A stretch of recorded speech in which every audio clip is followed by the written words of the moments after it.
Hey everyone, if you're looking to getting certified in medical billing and coding, I have amazing news for you because the AAPC has now made all of their certification exams available online via remote proctoring.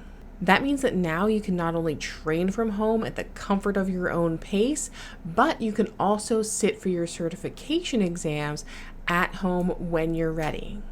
This is something we've been waiting for a long time. They've had the CPC available, but now if you want to go for the COC or the CPB or your auditing or a specialty, they are now available online. You probably have a lot of questions, so let's get into it. By the way, if you are new here, I'm Victoria. I'm a medical coder, auditor, educator, and content creator. And on my channel, I provide tips, tricks, and tutorials to help you be successful in the medical billing and coding career. If you haven't already, I highly encourage you to subscribe, hit that notification bell so that you can get alerts when I post new episodes. Now, first off, if you are just starting out and you are looking for some information on training for medical billing and coding, that's the easiest question to answer because I have the best premier option for you. So if you're just starting out and you want to know things like what certification should I get, where can I study, what are the salary ranges, I have all of that information available in my medical coding masterclass, which I have linked below. The masterclass basically gives you that whole checklist, like you need this, and this, and then it tells you about the training program that will check off all of those boxes. You work at your own pace. You can be job ready as a medical biller and coder in as little as 6 months. It is just divine. And it has a lot of features that other training programs don't. So head over to my medical coding masterclass in the link below and check it out today. So the AAPC had plans for a long time to eventually transition some of the certifications into an online platform. That's a big thing to take on and make sure that the integrity of the exam is still being upheld. It got accelerated when the pandemic hit and we couldn't find as many exam locations to host the exams. So they put their biggest, most popular credential, the CPC, online. But after that, the next question was, oh, well, what about the rest of the certifications? Are we going to put the COC or the specialty certifications online? And we heard this resounding, yes, it's just about ready. And then there was like radio silence. So we hadn't heard anything in quite some time. And then all of a sudden, it just popped up. It was ready. So now all of the AAPC certifications are available to take online via those remote proctoring capabilities. And it looks like there is the plan to transition by 2023 to either taking it online or they will have some exam centers. The company that is doing the remote proctoring is still Examity, so they're still run the same way that the CPC exam has been run. And the pricing for the online exam is anywhere from $299 to $349 for one attempt. It looks like the core credentials are more on the $349 side, specialties are more $299. Now, if you want to purchase 2 exam attempts, it's $449 or $399 for the specialties. That is really a very personal decision on if you want to purchase the 1 exam attempt or the 2 attempts. How confident are you feeling that you're going to pass the exam? Are you maybe going to pay for 2 attempts because you want to kind of see how you do and then strengthen from there? That's really your personal choice on if you want to just go for that 1 exam attempt, but understand that once you purchase that 1 exam attempt, you can't just like add on an extra for a discounted fee. You have to pay for the 1 exam attempt again. You can, of course, check the AAPC website for locations for in-person exams if you want to take it on paper, and those fees will probably be different than the online exam fees, so go to aapc.com if you're specifically interested in that.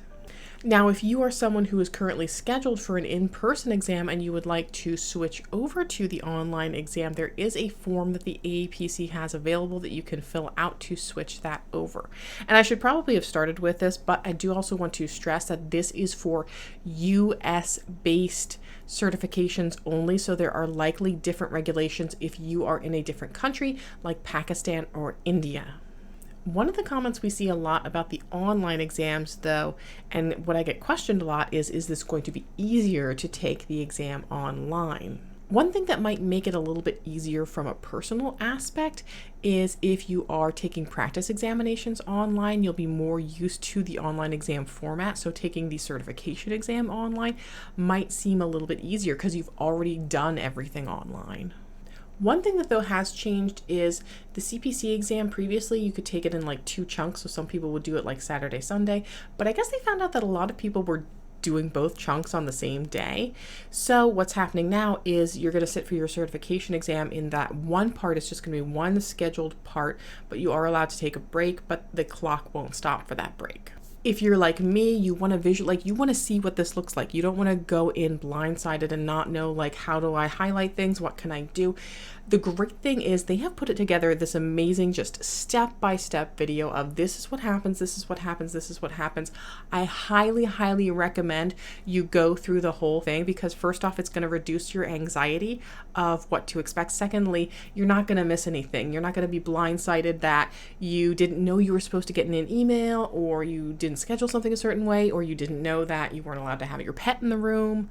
And in that video, it shows you what it will look like during the exam, how you can highlight information, how they have even now things like built-in resources. So if you're sitting for the CPMA, the Certified Professional Medical Auditor exam, it will show you how to get to your 95 and 97 guidelines. It will bring up score sheets that you are already embedded within the online exam for you to utilize. The website's already updated, so if I take you over here and we scroll to the last slide, 30 years in the making, all AAPC certification exams are now available electronically. You can click here to learn more. So they do have the information available on the website. So there's lots of information on here. They've also updated the exam FAQs, so it talks more about the expectations of the examination, and the examinee instructions have been updated. So this is pretty cool because these hasn't been updated in a while. So now these instructions are a little bit more clear. They're a little bit more colorful too as well. And it talks about things like specifically the prohibited items. So you're not allowed to bring the study guide specifically. It says what references you're not allowed to bring for those exams where it says you can bring a reference. This isn't what you're allowed to bring. You're not allowed to bring CPT Plus by PMIC, for example. And it breaks down now what is permitted for the in-person versus the electronic version of the exam. Again, really, really read through this if you're planning on taking your certification exam online. So I would not be much of a content creator, of course, if I didn't walk you through some of these processes like the registration, and if I didn't have that hands-on experience of taking an exam electronically. So I'm just going to go ahead and register for an exam, and what the heck, because it's a tax write-off anyway. So I'm going to register for the Certified Professional Family Practice Coder. I've worked in family practice for a long time. I've educated hundreds of family medicine providers starting from residency onward. So that one, if I don't pass that exam, we're going to have a problem.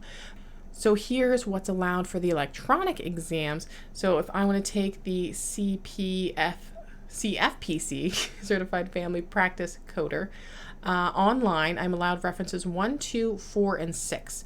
So 1, 2, 4, and 6, I'm allowed my CPT book, my ICD-10-CM book, my choice of HCPCS Level 2 book. I actually had to double check. I do have a HCPCS Level 2 book. It's from last year, but that's still allowed.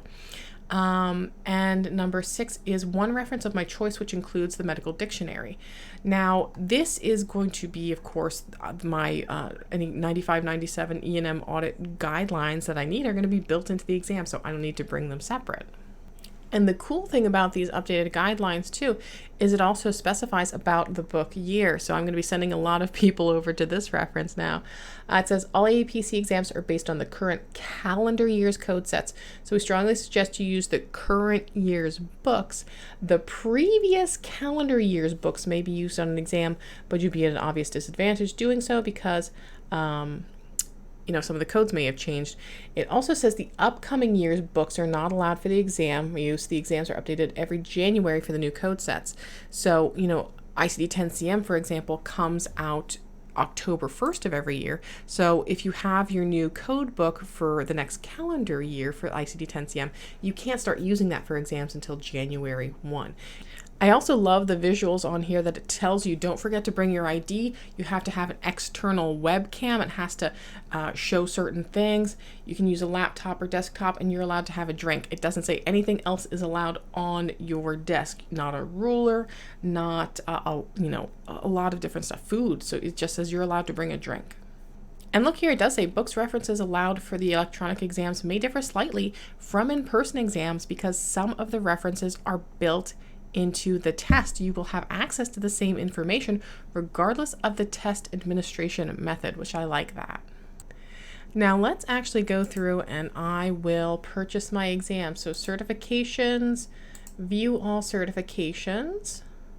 Looks like the website's running a little bit slow today, probably because there's just so many people that are setting up for certifications. Okay, so schedule your certification exam. And I need to purchase an exam voucher. And oh, it's giving me the choice. Let me switch over here so you can see me. It's giving me the choice between, do I want to do it online or in person? I want to do it online. So I want to take the family practice coder. Oh, it says I need to check the exam agreement. Yep. I agree to all that. Next. Now here's the decision. Do I want one voucher or two? I'm going to go with the one voucher. Do I want, oh man, practice exam and a study guide. I don't think I'm going to need those right now. I think I'm going to wing it.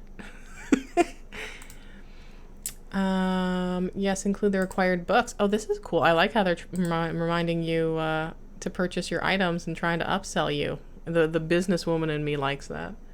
So this is going to go on my business card. It's already set there up with the AAPC. I'm going to go ahead and check out. All right. And I wonder if it's in my account now. There it is under my purchases. I probably got an email with all kinds of instructions too. No? Okay, so I went to my purchases items and then I have my open exam vouchers tab here and I can schedule this online. Okay, so it's been a couple of minutes and I just got the email, and then my second email that it told me to also look out for is the notice to schedule an exam. That email has my username and password in it, so I don't want to show you that. And I'm going to blur this out so you can't see all my stuff. Agree. Time zone. I'm in Eastern United States. Okay, now it's asking me to attest to a whole bunch of information. Confirmation notice, brand government ID, first last name must match, nicknames are not acceptable. This check is not needed for AAPC exam, live remote proctor requirements. Before scheduling a live remote proctor exam, please make sure that the test your system for both the following system requirements. Examination delivery, live remote. Examity will ensure your computer is ready. It may take up to 60 seconds to verify your speed. Okay. Webcam, microphone, operating system, browser, proceed, okay, so it says like I'm good to go with everything. Okay, have to allow pop-ups. Past, browser compatibility. Okay, cool. Schedule my exam. They must be busy because this is taking a while to load.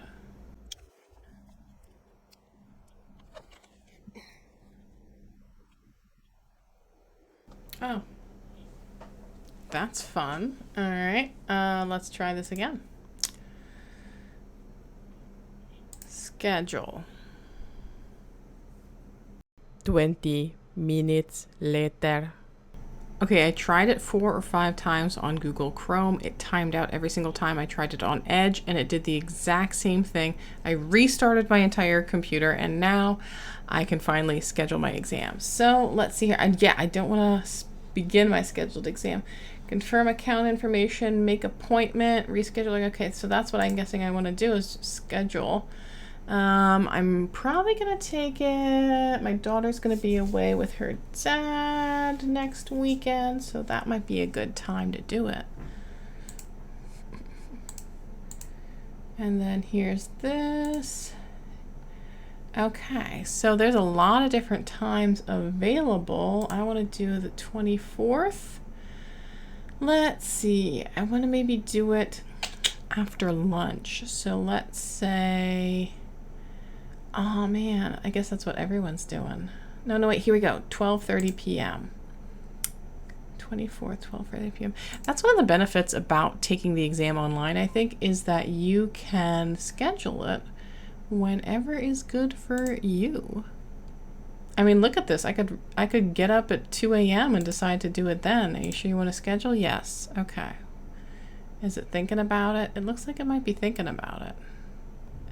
All right, it looks like this outlines all the different information that I need to know. My exam ID, what kind I am taking, exam start time. It even seems to tell me what is allowed and not allowed. So unauthorized items, I'm not allowed to use scrap paper, not allowed to use any code books 2020 or older while taking the test. E-books are not allowed to be used during the exam, so you have to use your paper books. I'll be interested to see if that might change going forward, especially, well, it's not coming anytime soon, but when we go on to ICD-11. So for my exam strategy, I have a couple of things I need to consider. First off, I have a ton of stuff on my desk, so my plan is to get a box, clear everything into the box, and then put the box in the corner of the room. I also am going to use my selfie stick and my Next-to-Go webcam and use that so that they can clearly see everything that's in the room. But yeah, I'm going to be super, super diligent and clear off everything. Probably even take all the stuff out of, I have a little shelf that is down here with papers and stuff in it and paper clips. I think I'm even going to take that off. And I'm going to have to, I think, disconnect this camera as well as my second monitor. So it's going to be a lot of setup. I'm going to make sure I get everything done, I think, the night before. So it's just ready to go, and I'm trying to do it at the last minute. And then I can follow up with you guys in a totally separate video and tell you kind of how it went and what my thoughts were, and just tell you a little bit of how it looks. I'm sure it's not going to differ that much from what the instruction video is, but if I noticed any changes between the instruction video and what I actually experienced on the exam, because of course I can't show you. I think with the right tools and the right resources, and making sure that you very clearly read all of the material that's given to you about what is allowed and what to expect, I think that's going to be one of the keys, is really going through all of those emails, all of those instructions, and making sure everything is covered. I think this is going to be a very great success. It'll especially be successful if you get the right training, so make sure you check out my medical coding masterclass so you can find out how you can get the best training for medical billing and coding. I will see you guys in the next video, and until then, just keep on coding on.